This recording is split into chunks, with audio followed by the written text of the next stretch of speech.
Olá, boa noite. Nós também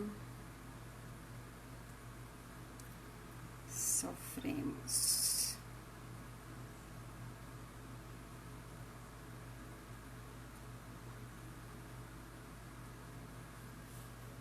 Olá, boa noite, Maria Fernanda.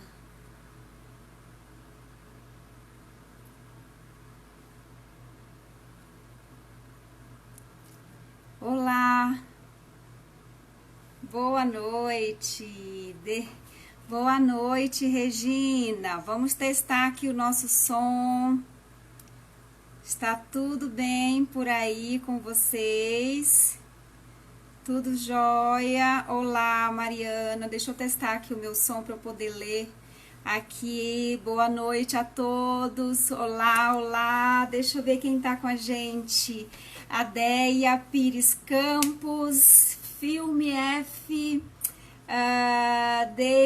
Daiane Pires Campos, bem-vinda. Gicas Paroto, bem-vinda.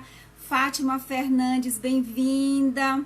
Nós estamos aqui em nome da Fundação falar de um tema muito importante no dia a dia da pessoa com deficiência. Boa noite, doutora Maria Fernanda. Boa noite, tô te vendo. Tá bom o som? Tudo joinha, o som tá ótimo. Eu vou perguntar para a Mariana, para a Regina, se o som tá ok, tá tudo jóia aí. A gente só precisa de um ok de vocês para saber se o som tá jóia, se tá tudo bem. Vocês estão conseguindo nos ouvir direitinho? A Paula Martins, a Ana Flávia entrou. Tá tudo certo com o som, Ana Flávia?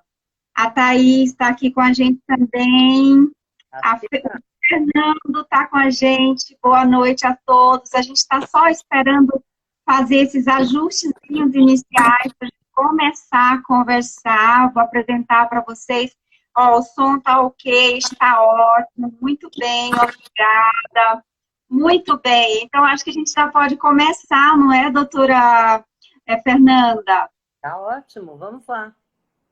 Eu vou, antes de mais nada, agradecer a todos vocês pela participação, por estarem aqui conosco. Nós temos pessoas que já são conhecedoras do projeto da Fundação e que veio também conversar com a gente, bater um papo com a gente mais informal sobre saúde mental de pessoas com deficiência intelectual. Meu nome é Cláudia, eu sou fonoaudióloga, também membro da Fundação, membro involuntária da Fundação Dona Paulina de Souza Queiroz. Eu não sei se vocês talvez não conheçam tanto o panfletozinho da Dona Paulina, mas essa instituição é uma instituição de uma história linda, linda, linda. Há uns 15 dias atrás, nós fizemos uma reunião com a Regina Leonidas, que é uma das coordenadoras desse projeto que nós vamos apresentar para vocês aos poucos aqui hoje na live. E aí nós fomos conhecer o espaço, eu já conhecia de um outro momento, mas foi lá que eu conheci o restante da equipe e a gente pôde conversar um pouco sobre a história da dona Paulina de Souza Queiroz. Uma história linda, linda, linda, uma mulher visionária, não é, doutora Fernanda? Visionária. Uma mulher que trabalhava com inclusão social há 80 anos atrás, né? Então, ela era uma mulher extraordinária, um modelo de propagação da inclusão social em tempos onde ninguém falava sobre isso, né? Então, a história, quem tiver interesse, pode começar a investigar e a gente também vai nas próximas lives contando um pouquinho mais dessa história tão linda e tão inspiradora na área de deficiência intelectual. Nós agradecemos o convite em nome da Fundação e queremos dizer que a Fundação ela é uma instituição que existe já há muitos anos, há mais de 40 anos, mas como fundação, prestando serviços para adultos e idosos com deficiência intelectual e pessoas com autismo, do espectro do autismo, TEA, esse trabalho é um trabalho que está sendo muito bem articulado, muito sonhado pela Regina e pela equipe multidisciplinar. A Fundação hoje ela tem uma equipe multidisciplinar, o que é um sonho de muitas instituições. Então, ela tem fonoaudiólogo, neuropsicólogo, psiquiatra, terapeuta ocupacional, teremos também assistente social, uma pessoa queridíssima nossa. Então, a Fundação tem muito para ofertar de prestação de serviços de qualidade para adultos e idosos com deficiência intelectual. Então, a programação de abertura desse serviço estava preparada agora para 2020, mas com a pandemia, nós retomaremos esses atendimentos em 2021, provavelmente. Maiores informações também serão dadas aqui na página nas redes sociais da Fundação. Muito bem, então todo mundo já conhece um pouquinho da Fundação, todos vocês são bem-vindos aqui nesse espaço, que é um espaço de troca, de interação social da Fundação. Dou boas-vindas à doutora Maria Fernanda. A doutora Maria Fernanda está conosco na Fundação. Ela, na verdade, ela é conselheira da Fundação, membro da Fundação Paulina. Então, a gente tem para a gente é uma honra tê-la conosco como parte integrante do atendimento a adultos e idosos com deficiência intelectual. Bem-vinda, doutora Maria Fernanda. Muito obrigada, Cláudia. Boa noite a todos. É realmente um prazer muito grande estar aqui para falar de um tema tão importante, né? O sofrimento emocional de todos nós, mas aqui o sofrimento emocional das pessoas com deficiência intelectual. Todos nós sofremos muito além das dores físicas. É mais fácil identificar o sofrimento quando existe algo visível. Uma pessoa com o braço quebrado, uma pessoa sem cabelos durante uma quimioterapia, enfim. Nós sofremos dores que não são visíveis.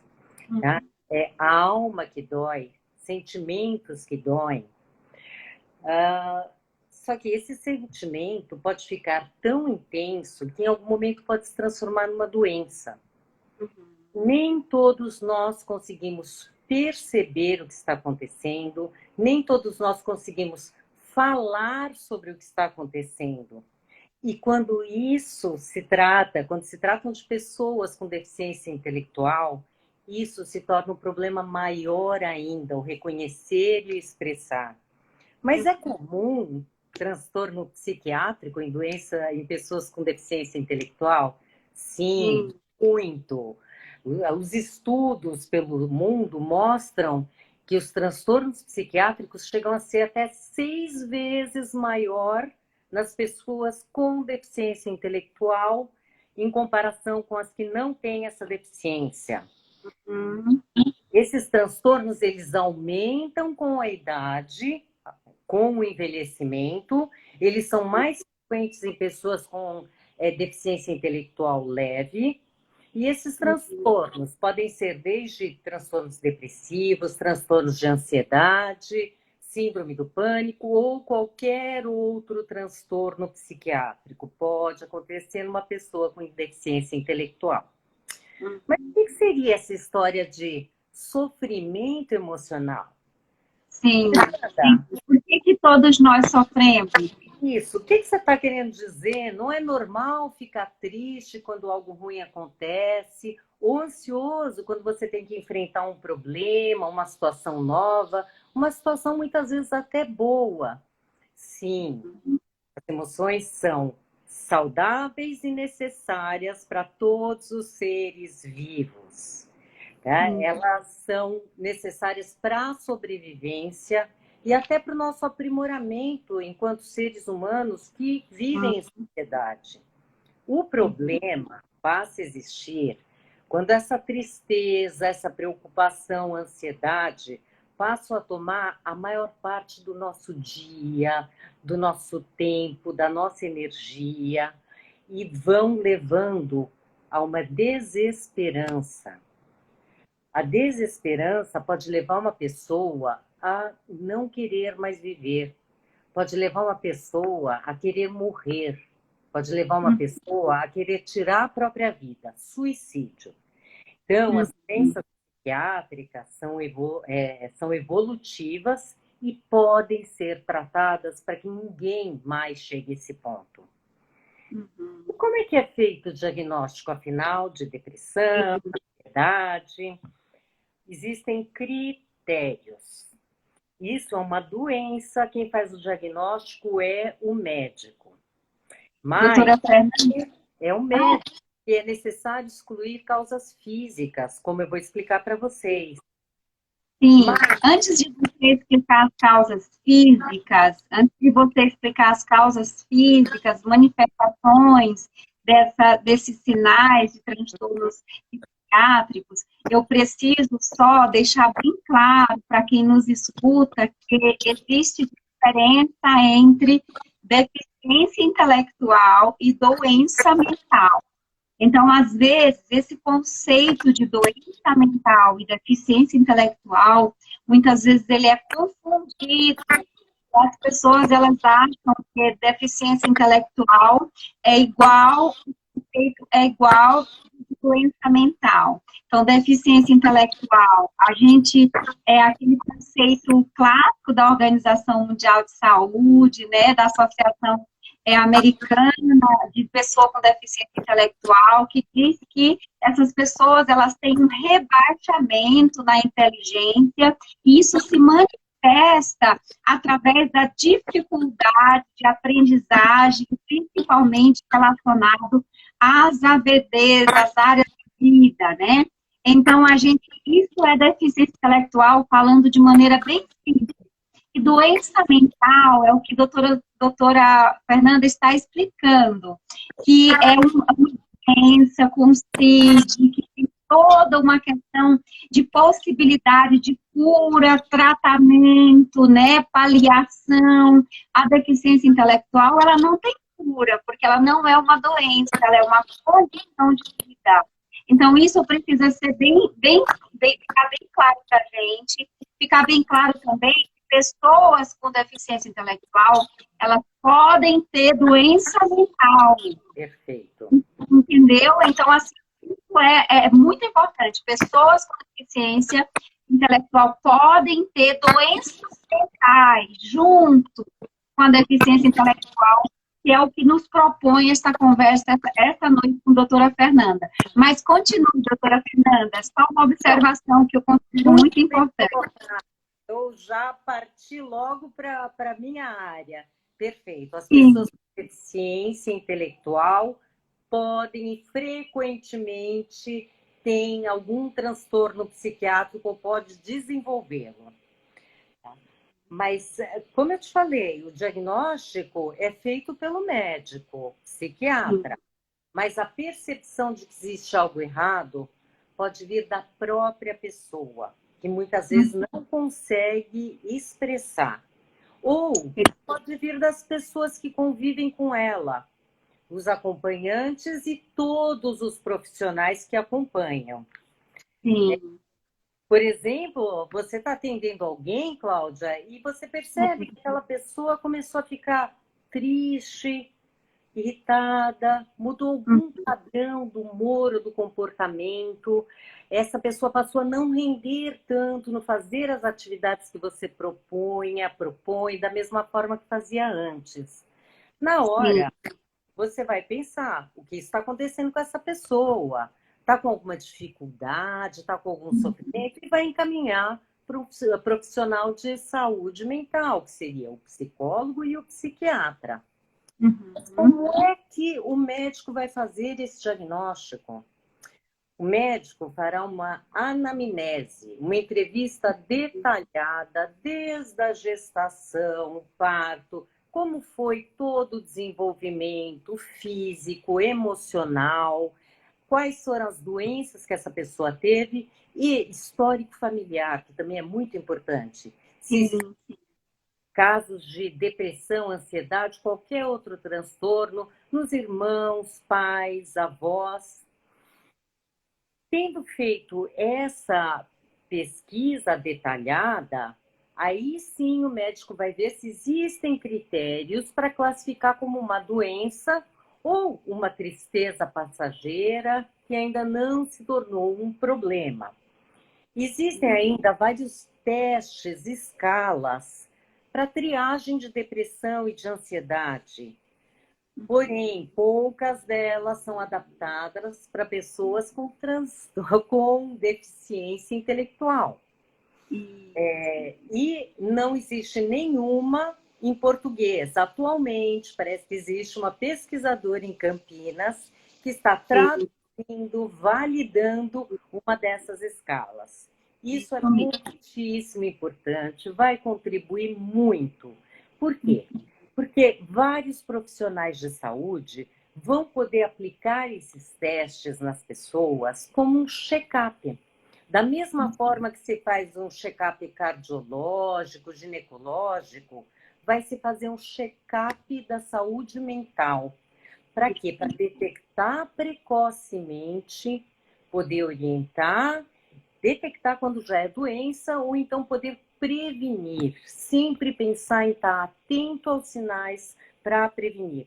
Esses testes são feitos com a própria pessoa, são bastante simples, muitas vezes só aquelas carinhas, tipo emoji de feliz, triste, com resposta sim ou não, e mais elaborados para o acompanhante. Isso vai ser um ganho muito grande para a saúde mental, especialmente das pessoas com deficiência intelectual. Os médicos têm que ser realmente quem vai fazer o diagnóstico, porque existem doenças que podem desencadear depressão ou podem simular esses quadros de depressão e ansiedade. Doenças que causem muita dor, doenças terminais, muitas vezes até apenas algumas coisas mais simples, como uma anemia profunda ou umas alterações hormonais, por exemplo, o tireoide, que é tão frequente em síndrome de Down, né? Alterações da tireoide, é quase a regra, alterações hormonais, a época da menopausa é uma época, um momento onde existe uma maior fragilidade e uma maior incidência de depressão. E lembrando que a menopausa é sempre precoce em pessoas com síndrome de Down. Então, tem que estar atento. Mas quais são alguns dos critérios objetivos para fazer o diagnóstico de depressão? Primeiro, tristeza profunda que não melhora nem com coisas que costumavam dar alegria para essa pessoa. Choro, irritabilidade, alterações de sono para mais ou para menos, insônia, hipersonia, apetite para mais ou para menos, alterações de peso, dores, alterações nas relações pessoais, interpessoais, isolamento, comportamentos de esquiva, evitação, perda de interesse por qualquer interação social, irritabilidade, explosividade, agressão, comportamentos agressivos contra a própria pessoa ou outros. Todos esses comportamentos, eles se intensificam em alguém que já apresentava isso, ou eles surgem em alguém que nunca apresentou esse tipo de comportamento. Existe também a perda de prazer por qualquer coisa. Isso se chama anedonia. E redução importante de energia. A pessoa fica o dia inteiro no sofá, na cama, e muitas vezes é taxada como preguiçosa, está fazendo manha. Então, a gente tem que ter isso em mente. Redução de energia pode ser, sim, um sintoma de depressão. Agora, todos esses critérios que eu falei, eles têm que ser frequentes, com intensidade cada vez maior e estarem presentes há pelo menos 2 semanas. Muitas vezes eles estão presentes há meses ou anos, mas não são vistos. Muitas vezes são considerados como normais daquela pessoa que já é isolada pela própria característica dela. Uhum. Agora, existem fatores desencadeantes? Sim. A maior parte das depressões aparecem como uma reação a uma mudança na vida da pessoa. Uhum. Porém, em alguns casos, a depressão aparece sem nenhuma causa aparente. Os transtornos psiquiátricos, eles têm uma base genética.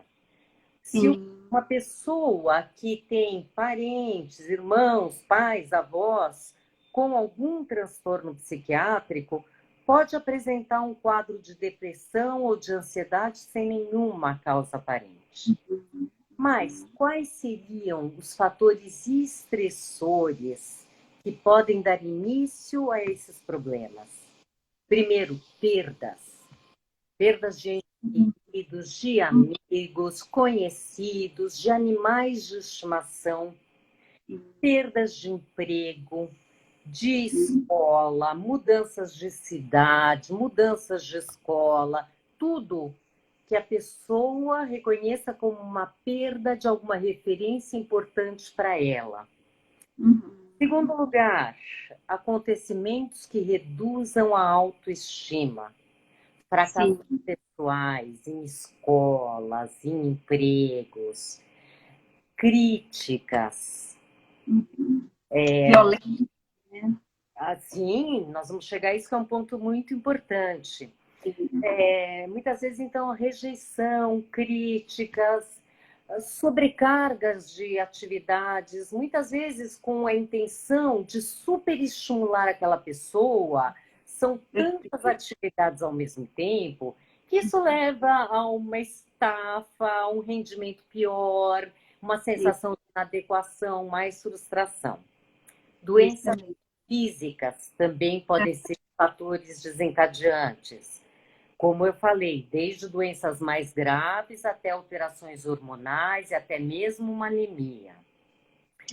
Também, uma das causas pode ser efeito colateral a algumas medicações em pessoas que têm essa sensibilidade. Por exemplo, corticoide, algumas medicações para Parkinson, medicações para hipertensão arterial. Atenção, gente, eu não estou falando para ninguém parar de tomar nenhuma medicação.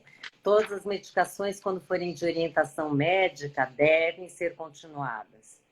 E agora, por último, um fator extremamente importante desencadeador das doenças, os traumas. Abusos verbais, físicos, sexuais, violência sexual. E esse é um ponto extremamente importante, porque as pessoas com deficiência intelectual são um grupo extremamente vulnerável a abusos, que podem acontecer na escola, clínica, instituições e até em casa. E muitas vezes pessoas próximas. Então, quem está diante de uma pessoa com deficiência intelectual que começa a apresentar algum sintoma de sofrimento, algum sinal, sempre pensar nessa hipótese e pesquisar. Depressão. Quando nós falamos em transtornos de ansiedade, as causas que podem desencadear são as mesmas. Mas a ansiedade, o que seria? Ansiedade é um sentimento de extrema aflição, preocupação, medo, acompanhado de sintomas físicos.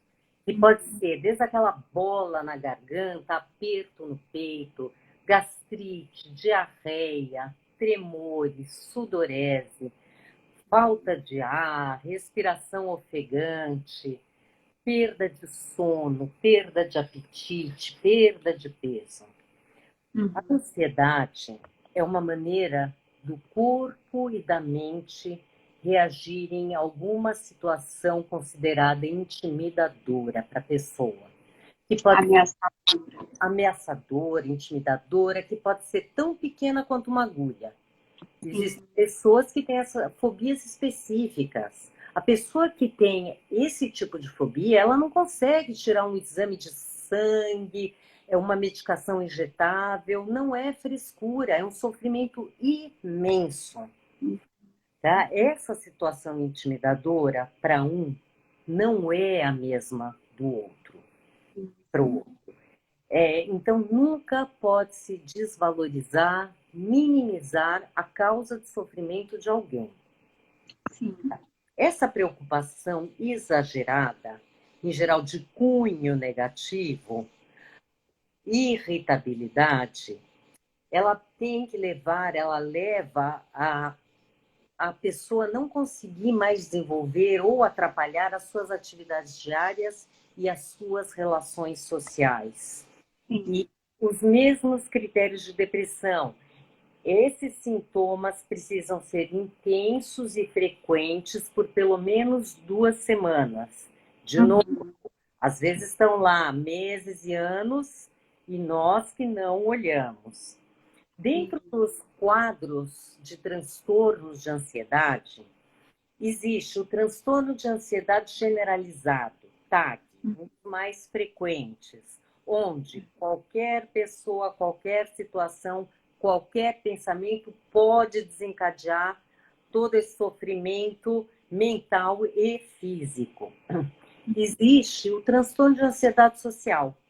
A pessoa está muito bem, confortável, no seu ambiente seguro, em geral a sua casa, mas quando ela tem que sair desse ambiente seguro, quando ela se expõe a todas as situações fora de casa ou algumas específicas, essa pessoa pode travar, pode realmente não conseguir, porque o sofrimento é imenso.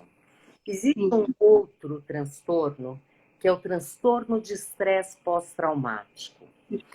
Quando a pessoa passa por uma situação de risco de vida, uma situação com conteúdo emocional muito grande, ela pode desenvolver esse estresse pós-traumático. Começa a impactar o sono, pesadelos, onde ela revivencia aquela situação e as emoções. E durante o dia também é um sofrimento extremo, porque ela revivencia várias vezes aquelas mesmas emoções. E tem tratamento.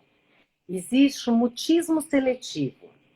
Eu tive um caso de uma criança que, no primeiro dia de aula, passou por um constrangimento, por uma fala da professora, e a partir de então, essa criança, quando encontrava a professora, mesmo fora da sala de aula, essa criança emudecia. Tá? Isso é um transtorno de ansiedade. Existem alguns sinais de movimentos involuntários, estereotipados, do tipo arrancar cabelo, se beliscar, espremer, roer as unhas, machucar os dedos, se coçar até machucar. Então, são sinais para a gente ficar atentos, porque, em geral, eles são sintomas de ansiedade também. E na pessoa com síndrome de Down, doutora Fernanda, é muito comum a gente ver os dedos das pessoas com síndrome de Down machucados, Sim. porque eles colocam o dedo na boca e esse dedo, na verdade, quando eles estão muito ansiosos, ele traz um alívio. Então, às vezes, a gente nem percebe, mas no dia a dia é muito comum a gente ver muito isso em pessoas com síndrome de Down. Essa sensação de mastigação na tentativa de buscar um alívio, às vezes para uma ansiedade, para um medo, não é isso? Exatamente, como uma chupeta para um bebê. É isso mesmo. É um prazer na oralidade. Então, isso é bastante comum. Se isso aumentar, atenção. Agora, o sofrimento acontece com todos nós, mas quais são as peculiaridades, as características das pessoas com deficiência intelectual que as deixam mais vulneráveis para isso? Existem 3 esferas: físicas, psicológicas e sociais. Físicas, as constitucionais, relacionadas às causas de base da deficiência intelectual, genéticas, as síndromes, que dão não só alterações nos órgãos internos, cérebro, coração, aparelho locomotor, mas que dão também as características físicas que por si só já causam um estigma que é de fato um problema.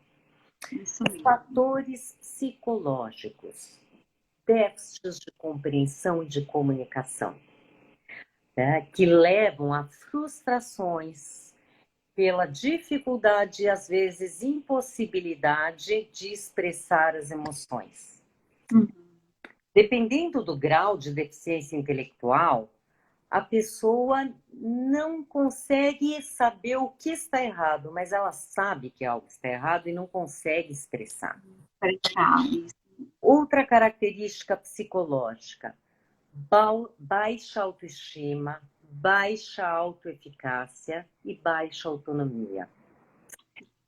Eles levam a frustrações, sensação de inadequação e de autodesvalia. Outra, oportunidades reduzidas de desenvolver estratégias de entendimento e de enfrentamento dos sofrimentos emocionais. Menor convívio com outros grupos, menor oportunidade de desenvolver outros vínculos, amizades. Outro, pobre alfabetização emocional. Tá? No início, se põe mais atenção nas habilidades para sobrevivência, né? Em estímulos físicos. Muitas vezes não é ensinado e essas pessoas não aprendem a identificar, nomear e lidar com as suas emoções e também não identificam a dos outros. Temos um outro problema, problemas de apego e a sua interrupção. As pessoas com deficiência intelectual, elas têm uma tendência a um apego maior com as pessoas de referência. Uma ou algumas, né? Pais ou quem acompanha ou cuida. Esse apego é o que nós chamamos de apego inseguro. O distanciamento físico faz com que ela sofra e às vezes até impossibilita de que ela vá a uma escola, a uma outra atividade com que essa pessoa, referência, não esteja assim junto, acompanhando. E quando esse apego é interrompido de forma definitiva, morte. As pessoas com deficiência intelectual tendem a ter pensamentos mais concretos e menor capacidade de simbolização, de dar significado às situações. Então, a pessoa está ali, a pessoa não está mais ali, como é que é isso? Precisa ser explicado dentro das características, né, das possibilidades da pessoa. Muitas vezes, quando alguém falece, a pessoa com deficiência intelectual, ela é poupada para não sofrer. Vai sofrer porque vai sentir a falta, vai sofrer porque vai...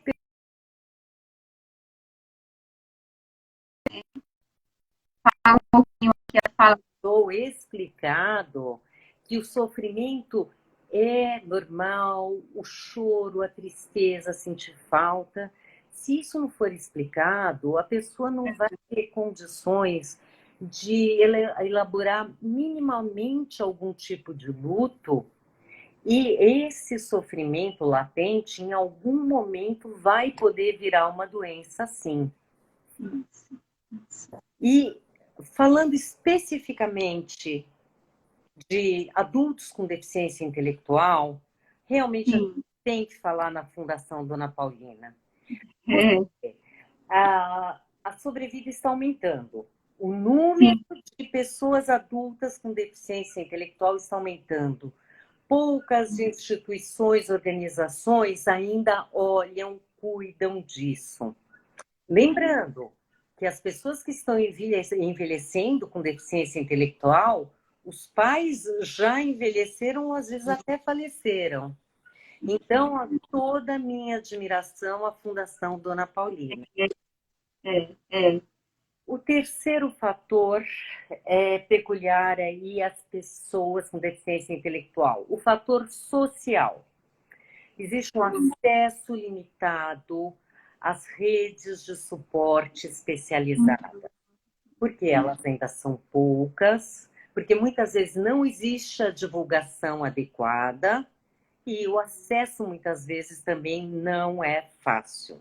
Existe também uma questão que, infelizmente, ainda algumas famílias tendem a ir às pessoas e também não procurar esses serviços. Falta de informação. Isso mesmo. Terceiro fator social, acesso restrito a atividades significativas no seu dia a dia, atividades prazerosas, que poderiam ser dadas em casa, quando existe maior informação, as pessoas serem ensinadas a fazer isso. Essas atividades prazerosas poderiam ser providas nos empregos, nas escolas, mesmo em escolas regulares, se houvesse ou se houver a inclusão de verdade. De fato, né? Uma das nossas batalhas e que está funcionando, mas temos aí um caminho pela frente. Com certeza. Gente, então, depressão, ansiedade, quando procurar o tratamento? Isso mesmo. Essa é uma pergunta que não quer calar, né? Porque até mesmo, doutora Maria Fernanda, só para complementar, antes de você responder, quando a pessoa com DI, seu familiar, pode procurar o tratamento, eu quero retomar dizendo que, às vezes, essas manifestações do nosso dia a dia, elas não são tão perceptíveis, principalmente quando a pessoa com deficiência intelectual ela apresenta um comprometimento grave de comunicação. Então, a gente tem que conhecer muito a pessoa com deficiência intelectual e perceber sua funcionalidade para tentar identificar o que é que está acontecendo que pode sugerir a presença de uma doença mental ou de uma alteração comportamental mais específica. Então, é muito importante que os familiares, como a gente tem aqui na live, pessoas de diferentes interesses da deficiência intelectual, da área de deficiência intelectual, eu tenho uma palavra para os familiares, né, no sentido de ficarem atentos a essas manifestações. Então, muitas vezes, eles ficam silenciosos, eles ficam calados, às vezes agressivo, do nada começa a bater nos familiares, começa a ter um sentimento de resistência a qualquer tipo de instrução ou de ordem, né? Então, essas manifestações, elas são perceptíveis quando a gente está atento a esse olhar, a olhar não só para as necessidades de saúde física, mas também necessidade de saúde mental. Às vezes a gente cuida até da saúde neurológica, propriamente dita, mas a saúde mental, que é tão importante quanto outras áreas da vida, também precisam ser cuidadas. E aí também a gente precisa que os familiares não criem esse pavor da psiquiatria, porque a psiquiatria, ela é uma área da medicina muito eficaz e eficiente na deficiência intelectual, porque tem a gente sabe que a gente tem muitas, existe um risco maior de alteração psiquiátrica, de transtorno psiquiátrico nessa população, e às vezes eles são subdiagnosticados, ou eles não são nem diagnosticados, porque todo mundo já acha que a pessoa com deficiência intelectual ela tem problema, ou então ela não sabe mesmo se expressar, não sabe lidar com suas emoções, e às vezes confunde aquele comportamento como padrão de normalidade. Então, assim, a doença mental não é algo que a gente tem que ignorar. Pelo contrário, nós temos que promover a saúde mental, assim como a gente promove a saúde física, a saúde comunicativa e em outras áreas da nossa vida. Por favor, doutora Fernanda, continue. Falou tudo, Cláudia. É isso. Vamos afinar esse olhar.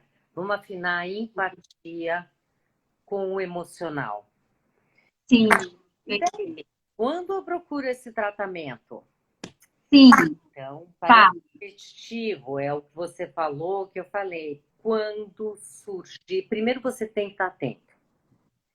quando surgir qualquer alteração de mudança de comportamento. Por isso que é mais fácil para quem convive, para quem acompanha essa pessoa. Qualquer mudança de comportamento que venha se tornando mais frequente, mais intensa, impactando as atividades diárias da pessoa e impactando no seu relacionamento, na sua interação social. Esses sinais, sintomas têm que durar, já tem que estar acontecendo há pelo menos 2 semanas. Tá? Um dia ou outro, reatividade, algum evento específico, ok. Então, prestar atenção, e como eu falei, e aquelas pessoas que já tinham um comportamento mais irritado, mais agressivo, né? Se piorar, tá? Se apresentar algum outro sintoma. Mas a grande questão é, fiquem atentos à mudança de padrão. Perfeito. Tá? Não só do que é falado, justamente porque existe essa dificuldade de expressão. Perfeito. Tá. E como acontece isso? Quem que eu procuro? Em geral, se procura primeiro um psicólogo. Tá? O psicólogo vai avaliar, e se ele fizer essa suspeita de que a pessoa já está num nível mais severo, que já está com a doença mais avançada, ele vai indicar um psiquiatra, vai solicitar uma avaliação psiquiátrica. Tá. Muitas vezes, e atualmente, porque ainda bem o estigma de psiquiatra vem diminuindo, as pessoas já marcam direto com o psiquiatra, mesmo que muitas vezes os sintomas já são intensos. E muitos familiares, muitas pessoas já passaram por alguma depressão e ansiedade e já sabem o caminho. Isso. Perfeito. E aonde que a gente procura, Fernanda? Esse tratamento, essa ajuda? É tão difícil, né? Às vezes as famílias ficam tão preocupadas, e aí quando a gente encaminha para um psiquiatra, às vezes é tão difícil localizar esse profissional, e não só localizar o psiquiatra, localizar um psiquiatra que atende pessoa com deficiência intelectual, porque isso parece não fazer diferença. É claro que todo profissional está habilitado a atender, né? Mas as pessoas que têm mais experiência com deficiência intelectual tendem a ter um olhar clínico mais apurado para essas questões de maneira diferenciada, né? Então, quando a gente deve procurar esse profissional? Pois é. Então, quando você não precisa nem ter certeza, você não está seguro, você não está sentindo que aquela pessoa está feliz. Tá? Então, vamos, assim, é do olhar, emoção, as ações. E quem procurar? Aonde? Psiquiatras, psicólogos particulares do convênio do SUS, alguns CAPs, alguns ambulatórios, algumas instituições e organizações que estejam familiarizados com deficiência intelectual, de preferência. Você falou fácil, né, Cláudia? Fácil. É fácil achar a pessoa certa, fácil conseguir o acesso. Gente, não tem nada de fácil nesse processo ainda. Mas nós estamos trabalhando, tem muita gente trabalhando para isso. Nós vamos elaborar uma lista com algumas possibilidades locais e vamos disponibilizar nas mídias da Fundação Dona Paulina para que vocês possam ter um caminho para seguir, porque realmente ainda não é tão fácil. Sim. Não é, Cláudia? Não é tão fácil. Não é tão fácil localizar. Na verdade, não é tão fácil admitir, e quando a proposta da nossa live é exatamente essa. Nós também sofremos, ou seja, o sofrimento é de todos nós, a rejeição, eu nem diria que é essa palavra, mas a dificuldade de aceitação da doença mental, ela é muito grande. Então, eu digo muitas vezes, doutora Maria Fernanda, que a pessoa com deficiência intelectual, ela vive muito de estigma. E ela vive também um duplo estigma, que é o de ter deficiência intelectual e o de envelhecer, e sobreposto a esse duplo estigma, o de maior risco de apresentar doença mental. Então, a todo mundo, quando fala em doença mental, a maioria das pessoas, todo mundo não, mas a maioria das pessoas ouve essa palavra com a sensação de que eu estou muito mal e por isso eu tenho que procurar esse profissional, que esse profissional é um profissional que realmente ele só é requisitado numa situação muito grave, numa situação de surto, e na verdade a gente sabe na nossa prática que a gente não pode deixar isso acontecer, né? Então, às vezes, é um luto mal elaborado. Quantos casos eu mesma já, junto com colegas psicólogos, já acompanhamos, de pessoas com deficiência intelectual, adultas e idosas, que não têm a oportunidade de vivenciar o próprio luto, o luto do familiar, da perda do familiar, o luto da perda de amigos. Então, assim, todos esses sentimentos, eles são de todos nós.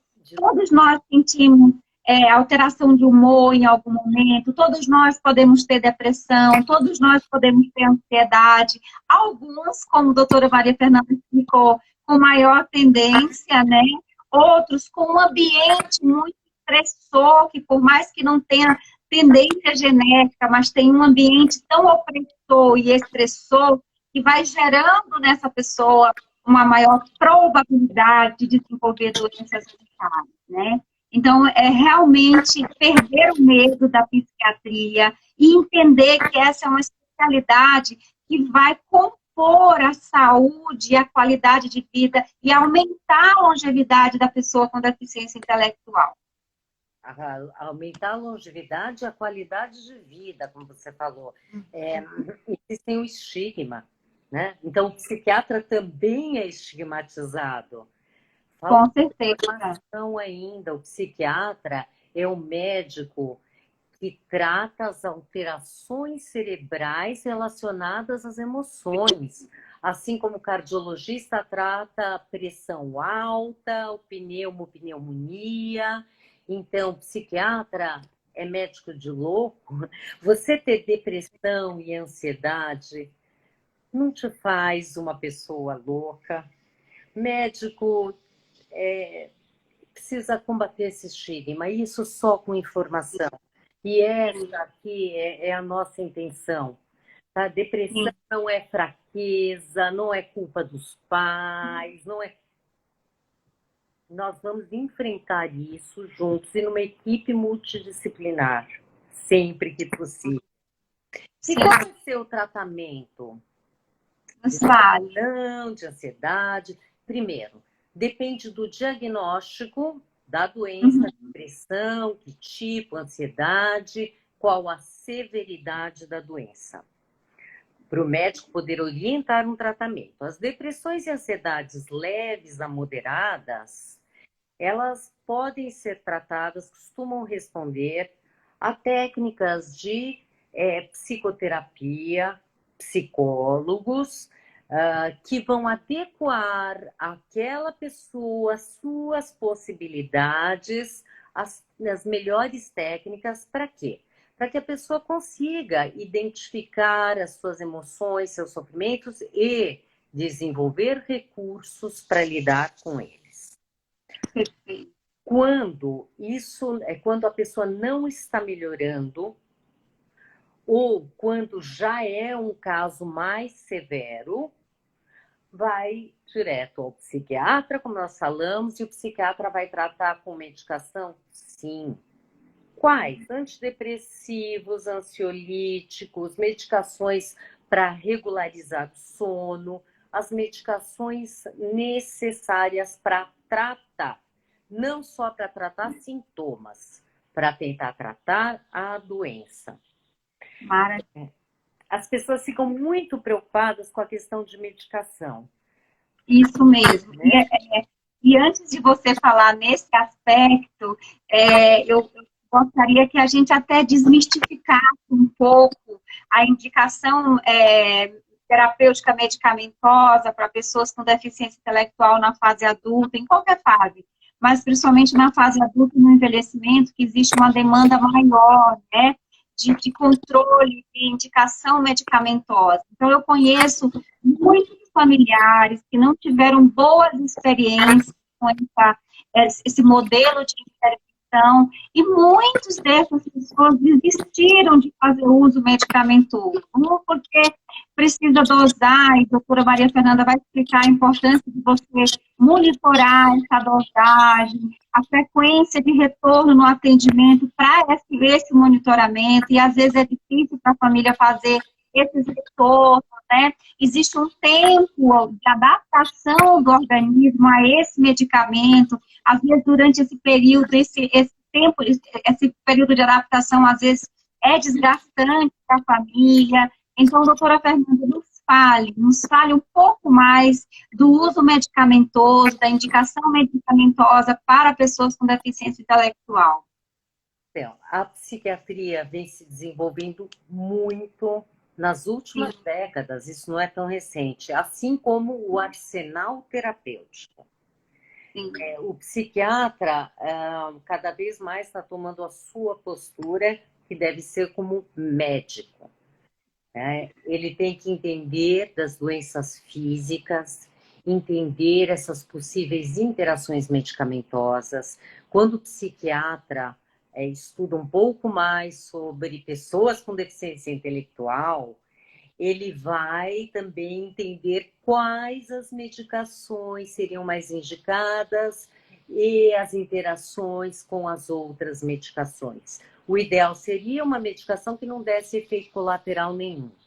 Sim, é comum no início do tratamento você ter algum impacto, muitas vezes de sonolência, de alteração de apetite, de sono. Só que hoje em dia, assim, com uma análise atenta, a gente tem como administrar uma grande parte, não vou dizer todos, mas uma grande parte desses efeitos colaterais.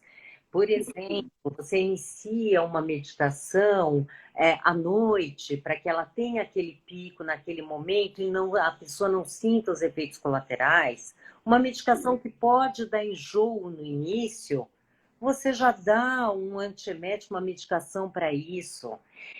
Uma medicação que dá sonolência, você vai dar à noite.